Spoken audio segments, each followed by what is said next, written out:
বন্ধুরা, আজ হলো শ্রাবণ মাসের তৃতীয় সোমবার মানে রোববার রাত্রে আমরা দুই বন্ধু মিলে যাচ্ছি কোচবিহার থেকে জলপেশ বাবার মাথায় জল ঢালতে। জলপেশ মন্দিরে, খুব ফেমাস মন্দির উত্তরবঙ্গের। তো যাওয়ার পর থেকে কিন্তু অল্প যেতে কি বৃষ্টি, তাই দুজন দাঁড়ালাম। দেখো বৃষ্টি কিন্তু প্রচুর পড়ছে, ভিজে ভিজে যেতে হবে। একটু কমাতে আমরা রওনা দিলাম। এখন আমরা আছি একটা ওভারব্রিজে। ওভারব্রিজটা খুবই সুন্দর।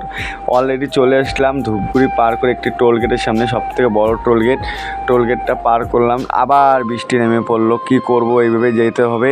একটু দাঁড়ালাম, আবার দাঁড়ালাম। দেখো আমাদের অবস্থাটা পুরো ভিজে গিয়েছি। তা যাই হোক, বৃষ্টির অপেক্ষা করলে তো আমরা বাবার কাছে পৌঁছাতে পারবো না। তো অলরেডি 2 ঘন্টার জায়গায় 4 ঘন্টা রাস্তায় থেকে আমরা চলে আসলাম জলপেশ মন্দির। আর ভিড় দেখো, বাপ রে বাপ। ভিড় দেখার পর আমরা আসলাম স্নান করতে। স্নান টান করা হয়ে গেল। এখন আমরা যাব লাইনে। তার আগে টিকিট কাটতে হবে, 50 টাকা দিয়ে টিকিট কাটলাম। টিকিট নিয়ে চলে গেলাম লাইনে। আর এখান থেকে মন্দির হচ্ছে 3 কিলোমিটার, প্রায় 3 কিলোমিটার পিছন থেকে লাইন ঠেলতে ঠেলতে আমরা চলে আসলাম মন্দির ঠিক 500 মিটার দূরে। আর এখন চলে আসলাম, এবারে নতুন সিস্টেম করেছে, দেখো কত সুন্দর।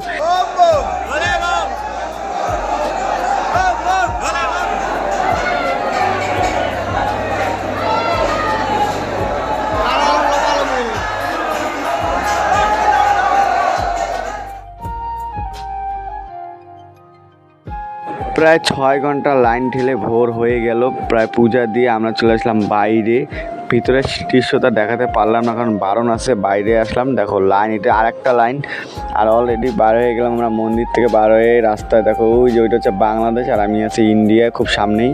তো যাই হোক, ভিডিওটা যদি ভালো লাগে লাইক, কমেন্ট এবং শেয়ার করে দিও। টাটা।